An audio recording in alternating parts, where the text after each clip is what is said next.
사랑하는 여러분, 이 시대를 살아가는 모든 사람들이 인정하고 있는 현상이 하나 있어요. 그게 뭔가 하면 우리가 살아가고 있는 이 시대가 기호가 지배하는 시대라는 겁니다. 그만큼 문화적인 코드나 기호를 잘 읽고 해독하는 능력이 중요해졌다는 이야기지요. 남부 이탈리아를 여행하게 되는 사람들은 화산 폭발로 묻혀버렸다가 다시 발굴된 저 나폴리 인근에 있는 폼페이를 관광하게 됩니다. 지금 여러분들이 보고 계시는 저 사진이 영화에서 재현된 우리 폼페이 그 대화산이 덮었던 장면인데요. 이 폼페이를 덮었던 산이 베스비오 산이었습니다. 저 베스비오 산은 나폴리 바로 옆에 위치하고 있는 산인데요. 아프리카판이 유럽판 그 밑으로 밀고 들어오면서 화산 작용이 생겨났다고 합니다. 그런데 사람들은 보통 이 베스비오 화산 폭발이 갑자기 발생한 줄 압니다.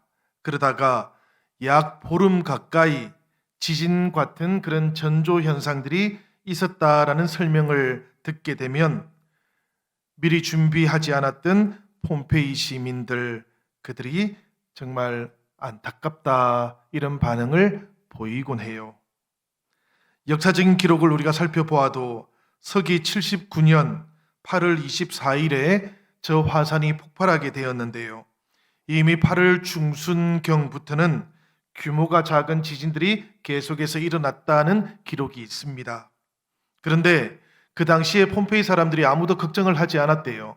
왜 그런가 하면 그때 이 폼페이라는 도시는 계속해서 번창해 나가고 있었거든요. 사람들이 그 사회의 모습들을 보다 보니까 자연적인 현상들에 대해서 주의를 기울이지도 않았고 화산에 대해서도 걱정도 하지 않았던 겁니다. 심지어 그 폼페이 도시 이웃에는 헤르쿨라네움이라고 하는 도시가 또 있어요. 그런데 이 도시 사람들은 폼페이가 화산 폭발로 땅 위에서 사라지고 난 다음에도 그 도시를 대피하지 않았다 그럽니다.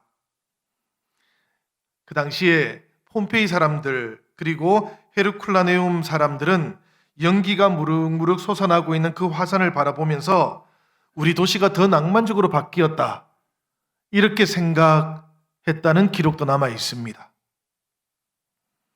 그런데 8월 24일 아침에 최초의 화산재 그리고 용암이 북쪽 성벽 가까이 밀려오게 되면서 사람들은 사태의 심각성을 깨닫게 되었지만 그때는 이미 너무 늦어버렸습니다. 폼페이는 약 5m 높이의 화산재로 덮여버렸고 이 헤르쿨라네움이라는 도시는 20m가 넘는 진흙더미 아래 묻혀버린 도시가 되고 말았어요. 자연이 주는 기호를 미리 대비하지 않았기 때문입니다. 창조 세계가 주는 그 사인을 대비하지 않고 무시했기 때문에 이런 파국을 맞이하게 되었던 것이지요. 자연뿐만 아니고 사람의 몸짓이라든지 말 가운데에도 해독되기를 기다리고 있는 수많은 기호들이 있습니다. 한마디 말이라든지 얼굴 표정이 이미 의미를 담아서 신호를 보내는 것이거든요. 사람은 그렇게 계속해서 신호를 보내는 존재이기도 한 겁니다. 오늘 이 자리에 오신 여러분들 그리고 저도 하나님께서 나를 좀 알아봐 주시기를 계속해서 신호를 보내고 있는 것 아닙니까? 그렇지요? 그리고 내 마음과 내 몸짓 하나라도 이해받기를 기대하는 것이지요.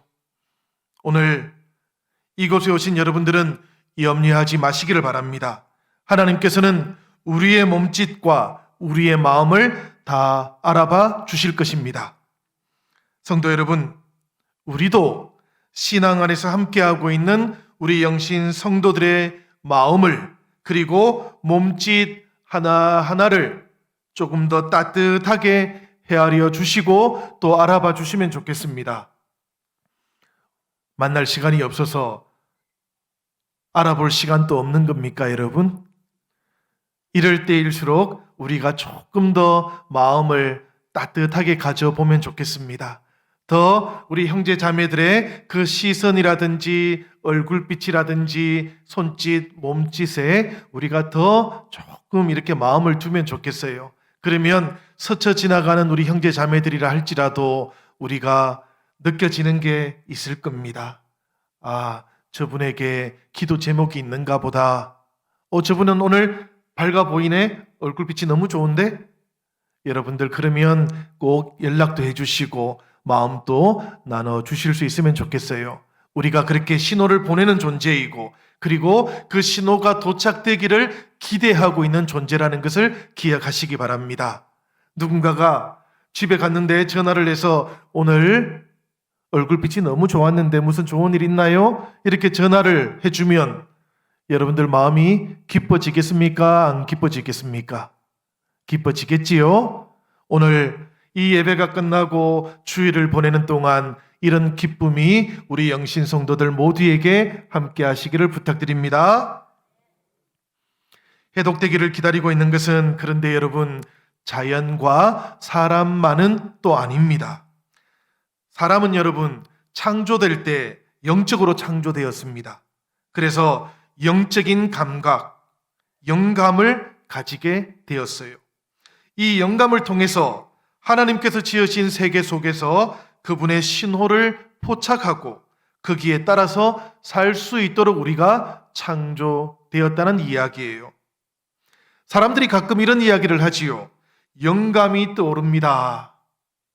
혹은 영감을 받았습니다. 이런 말씀들을 하실 때가 있습니다.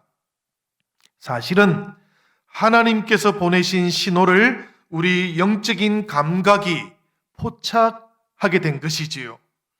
그렇지만 그것이 어디로부터 온 것인지 누가 준 것인지 알지 못하기 때문에 마치 영감이 스스로 떠오르는 것처럼 표현하기도 하고요. 그리고 주어를 생략한 채 영감을 받았다라고 표현하고 있기도 합니다. 그러나 실상은 하나님께서 우리에게 계속해서 신호를 보내고 있는 것이지요.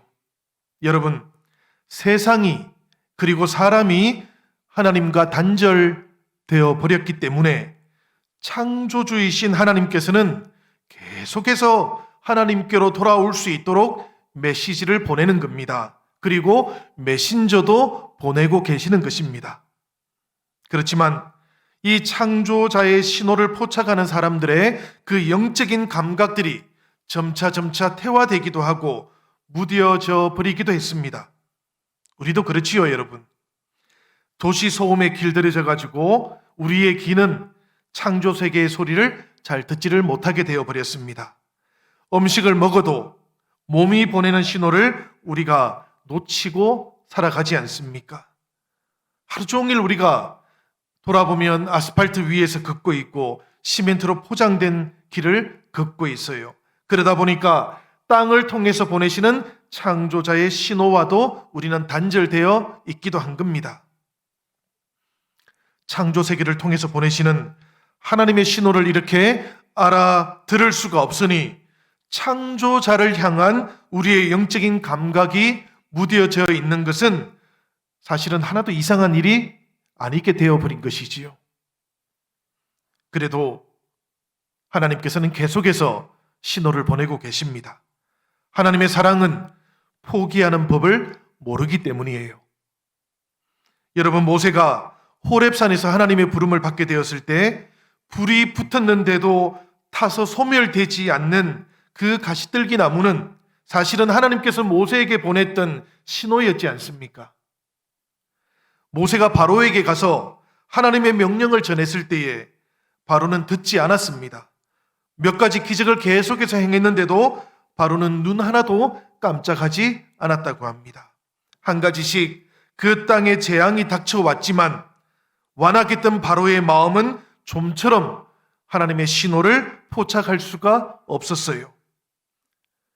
견고하게 서 있는 인간의 왕국이 하나님의 신호를 얼마나 인정하려 하지 않는지를 이 바로의 애굽을 통해서 우리는 목격하게 됩니다. 광야로 나왔던 이스라엘 자손들도 마찬가지지요, 여러분. 하나님의 백성으로 선택이 되었습니다마는, 심지어는 시내산에서 언약을 받기도 했습니다마는, 이 백성들은 계속해서 하나님의 신호를 무시했습니다. 그리고는 자기 마음에 좋은 대로 행동을 합니다. 홍해의 기적을 경험하고 반석에서 나오는 물을 마시기도 했어요. 그리고 광야에서 은혜의 식탁을 누리게 되기도 했지만 그들은 하나님의 뜻을 알지 못했습니다. 그것이 하나님의 살아계심을 그들에게 나타내었던 강력한 신호였다라는 것을 이스라엘 백성들이 인정하고 해독하는데 그들은 실패하고 말았던 것이지요. 우리 하나님께서는 자신의 신호를 깨닫지 못했던 그 백성들을 위해서 이제는 메시지 대신에 예언자를 보내셨습니다. 그 예언자들은 하나님께서 보내신 신호를 예민하게 감지하고 그 뜻을 이스라엘 자손들에게 해독해 주었습니다. 그리고 하나님께로 다시 돌아갈 것을 강력하게 촉구했던 겁니다. 오늘 우리가 함께 읽었던 예언자 아모스의 말씀은 바로 이 하나님의 신호에 대한 말씀이기도 합니다. 우리 아모스 3장 5절에서 7절까지의 말씀은 이렇게 되어 있지요. 제가 다시 한번 읽어보겠습니다. 덫을 땅에 놓지 않았는데 새가 어찌 거기 치이겠으며 잡힌 것이 없는데 덫이 어찌 땅에서 튀겠느냐. 성읍에서 나팔이 울리는데 백성이 어찌 두려워하지 아니하겠으며 여호와의 행하심이 없는데 재앙이 어찌 성읍에 임하겠느냐. 주 여호와께서는 자기의 비밀을 그 종 선지자들에게 보이지 아니하시고는 결코 행하심이 없으시리라. 이 말씀의 뜻이 무엇입니까, 여러분? 우리 하나님께서는 자연의 신호만으로 깨닫지 못하게 되니까 결국에는 예언자들을 통해서 그 뜻을 전달해 주신다라는 이야기입니다. 예언자들이 나타났다는 이야기는 곧 하나님의 메시지가 그들에게 전달되었다는 이야기예요. 그것이 바로 이런 이야기 아닙니까? 잡힌 것이 없는데 덫이 어떻게 땅에서 튀어오르겠느냐? 하나님께서 메시지를 주지 않았는데 어떻게 이 땅에서 예언자가 갑자기 나타날 수 있겠느냐? 라는 이런 말씀이지요. 예언자가 나타났다는 이야기는 곧 하나님께서 하나님의 신호를 보내셨다라는 그런 의미입니다. 하나님께서는 계속해서 이렇게 이스라엘 백성들에게 메시지를 보냈지만 이 이스라엘 백성들이 예언자들의 그 메시지를 듣지도 않았고 그 예언자들이 해독해 주고 있는 그 메시지를 받아들이려고 하지도 않았던 거예요. 우리가 알고 있는 것처럼 하나님께서는 여러 차례 예언자들을 보내셨습니다. 그런데 끝내 거부하자 이 사람들을 위해서 하나님께서는 스스로 세상으로 오기로 결단하셨던 것이지요. 스스로 신호가 되기로 작정하셨던 겁니다. 그리고는 한 사람이라도 더 하나님의 품으로 돌아오기를 바라셨습니다. 여러분, 우리를 향하신 하나님의 사랑이 끝이 없기 때문입니다. 그렇기 때문에 하나님께서는 스스로 이 세상으로 찾아오셨던 것이지요. 그래서 우리는 이렇게 고백할 수 있는 겁니다. 예수 그리스도, 그분은 나에게 보내시고 있는 하나님의 가장 강력한 신호다. 이것을 믿으십니까, 여러분? 우리 주 예수 그리스도께서는 바로 하나님께서 나에게 보내고 있는 가장 강력한 사랑의 신호인 겁니다. 이 사랑의 신호를 우리가 잘 받으시고 우리 마음속에 하나님의 은혜를 받아 누릴 수 있으면 좋겠습니다. 하나님께서 보내신 이 신호에 대해서 예수께서는 우리가 영적인 민감함을 회복해야 한다, 이렇게 말씀하셨어요. 오늘 우리가 함께 읽었던 마태복음의 말씀이 바로 그런 내용입니다. 무화과 나무의 비유를 배우라. 그 가지가 연하여지고 잎사귀를 내면 여름이 가까운 줄을 아나니 이와 같이 너희도 이 모든 일을 보거든 인자가 가까이 곧 문 앞에 이른 줄을 알라. 이렇게 말씀하셨습니다. 또 예수님께서는 이렇게도 말씀하셨다고 누가가 우리에게 전해주는데요. 누가복음 12장 54절에서 56절까지의 말씀입니다. 또 무리에게 이르시되 너희가 구름이 서쪽에서 이는 것을 보면 곧 말하기를 소나기가 오리라 하나니 과연 그러하고 남풍이 보는 것을 보면 말하기를 심히 더우리라 하나니 과연 그러하니라. 외식하는 자여, 너희가 천지의 기상은 분간할 줄 알면서 어찌 이 시대는 분간하지 못하느냐. 우리가 아는 것처럼 저 지중해 연안에서 자생하고 있는 무화과 나무는 늦은 봄이 되어서야 잎사귀와 열매가 맺히게 됩니다. 그리고 여름이 다가오면 그 잎이 무성해지게 되는 거예요. 그래서 예수님 당시의 유대인들은 무화과 나무의 잎사귀가 무성해지는 것을 보게 되면 이제 봄이 가고 여름이 찾아오는구나, 그렇게 가늠하고는 여름맞이를 했다고 합니다. 자연의 징조를 보면서 그 자연의 때를 알게 되었다라는 이런 이야기죠. 봄, 여름만 잘 해독하는 것이 아니고요, 비가 오는 때와 가물게 되는 때도 유대인들은 잘 분별했다 합니다. 이스라엘 서쪽에 지중해가 있지 않습니까? 이 서쪽에서 구름이 일어나면 비가 오겠구나, 유대인들은 금방 알았다 그래요. 남쪽에 사막이 있지요. 이 사막에서 바람이 불어오면, 뜨거운 바람이 불어오니까 당연히 더위가 시작되겠구나, 이것을 잘 알았다 그럽니다. 그러니까 유대인들은 하늘과 땅의 징조도 알고, 그리고 기후의 변화를 통해서 시간이 흘러가는 것도 잘 아는 사람들이었다 그래요. 자연의 징조에 대해서는 민감하게 반응했다는 이야기입니다. 왜 그렇습니까, 여러분? 이 사람들이 농사를 지었기 때문이지요. 이것을 깨닫고 알아야만 농사를 지을 수 있고 먹고 살 수 있었기 때문이에요. 그런데 여러분, 이 사람들은 유감스럽게도 하나님의 백성으로 사는 일에 있어서는 민감하지를 못했습니다. 하나님이 보내신 그 신호를 알아보지 못했던 거예요. 그들 가운데 찾아오셨던 메시아도 그들은 알아보지를 못했기 때문입니다. 주님의 마음이 안타까웠던 것이지요. 왜 그렇습니까, 여러분? 하나님의 때가 있기 때문이에요. 시간이라는 것이 지루하고 느리게 흘러가는 때가 있어요. 그렇지만 하나님께서 결단하시면 그 순간부터 시간이라는 것은 아주 급속하게 변해가기도 하는 겁니다. 오래 기다리시고 또 오래 참으시는 하나님이시기도 하지만, 그러나 때가 찼다고 결정하시면 그분의 일은 정확하고 신속하게 이루어지기도 하는 것이기 때문입니다. 그래서 주님의 마음이 안타까웠던 거예요. 무엇보다도 사람들의 시간이 빨리 지나가 버리기 때문이기도 합니다. 느린 듯 해도 인생은 빨리 지나가는 것이지요. 유년 시절과 청년의 때가 긴 듯 보여도 인생은 마치 날아가는 화살과 같다고 욥기 9장 25절은 그렇게 인생을 표현하고 있기도 합니다. 성경이 그렇게 말하지 않아도 우리는 인생이라는 것이 얼마나 빨리 지나가는지를 다들 경험적으로 알고 있지 않습니까? 우리 주 예수께서는 아직 시간이 있을 때 사람들이 하나님의 신호를 알아볼 수 있기를 바라셨습니다. 이 하나님의 사랑을 가장 분명하게 보여주고 싶으셨어요. 그래서 자신의 몸이 골고다 십자가에 달리는 것도 기꺼이 받아들이셨던 겁니다. 십자가에 달리신 예수님은 하나님의 사랑을 사람들에게 가장 단순하게 그리고 가장 분명하게 그렇게 드러내고 싶었던 거예요.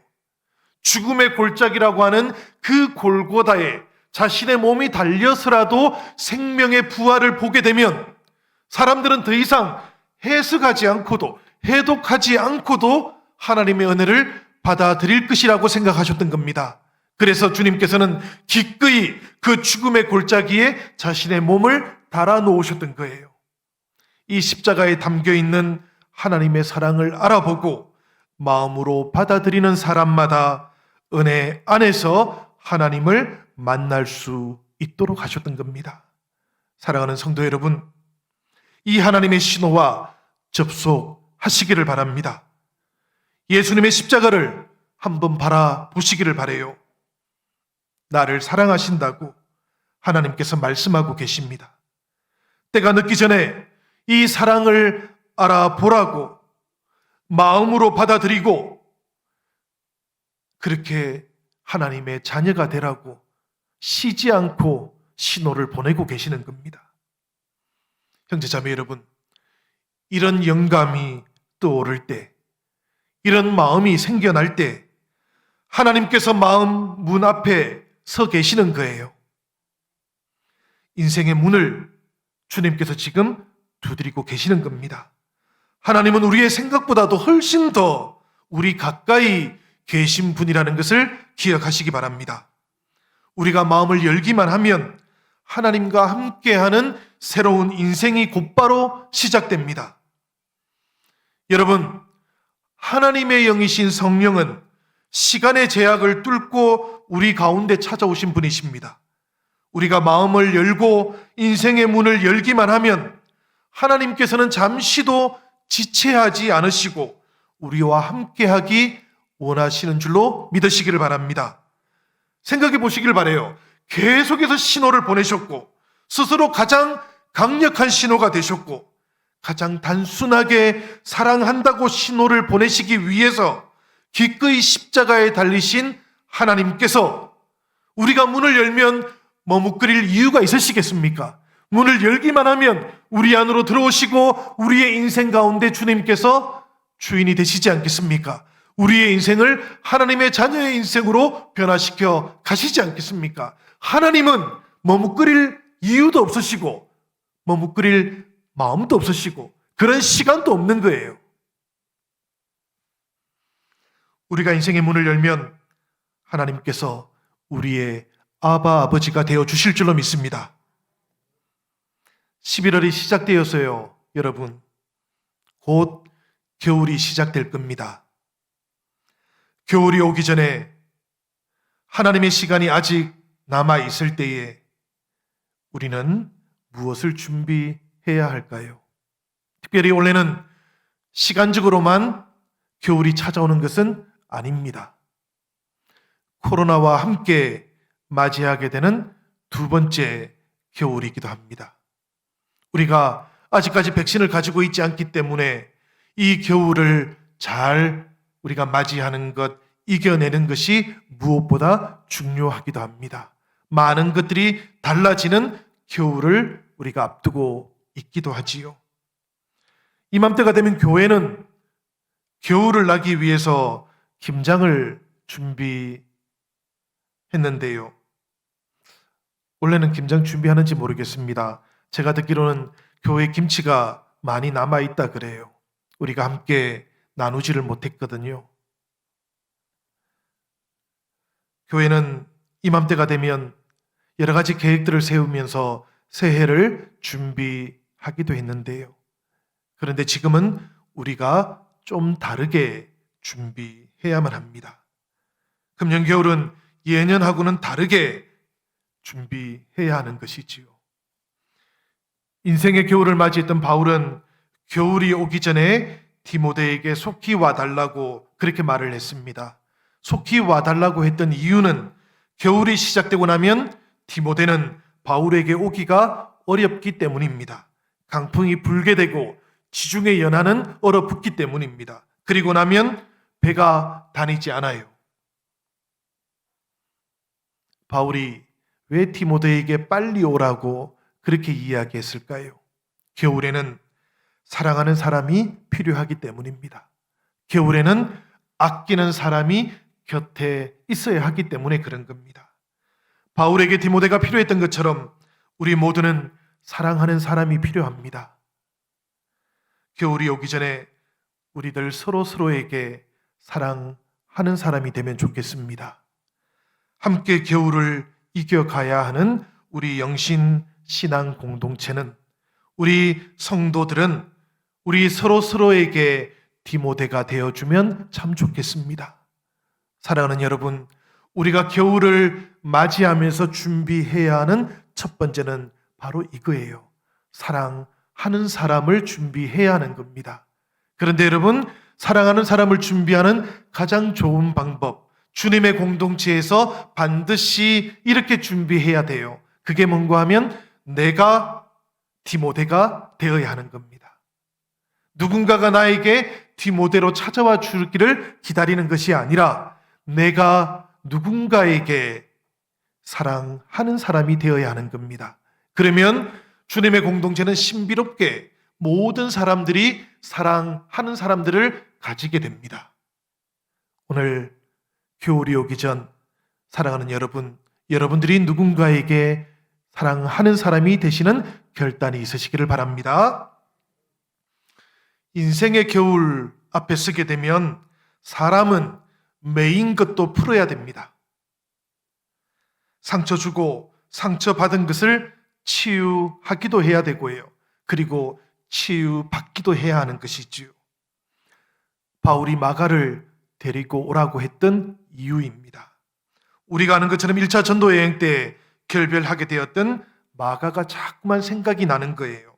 그래서 마가를 꼭 데리고 오면 좋겠다 이렇게 말했습니다.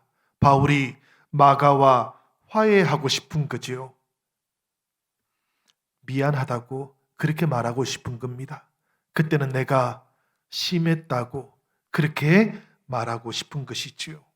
형제자매 여러분, 겨울이 오기 전에 우리도 돌아보면 좋겠습니다. 나의 마가는 누구인지 우리가 돌아볼 수 있으면 좋겠어요. 겨울이 오기 전에 나에게 도착해야 하는 마가가 있지는 않았는지 우리 지나온 시간들 꼭 돌아보시기를 바랍니다. 그리고 겨울이 오기 전에 여러분 매인 것을 꼭 푸시기를 바랍니다. 미안했다고 그렇게 말해 주시기를 바라요. 그리고 내가 조금 심했다고 그렇게도 말해 주시기를 바랍니다. 그렇게 매인 것이 풀어지고 나면 하나님의 놀라운 일이 일어날 줄로 믿습니다.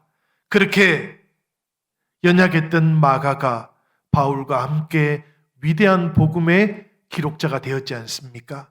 마가 복음을 기록한 마가는 이렇게 탄생하게 되었던 겁니다. 바울에게서 복음의 이야기를 들었고요.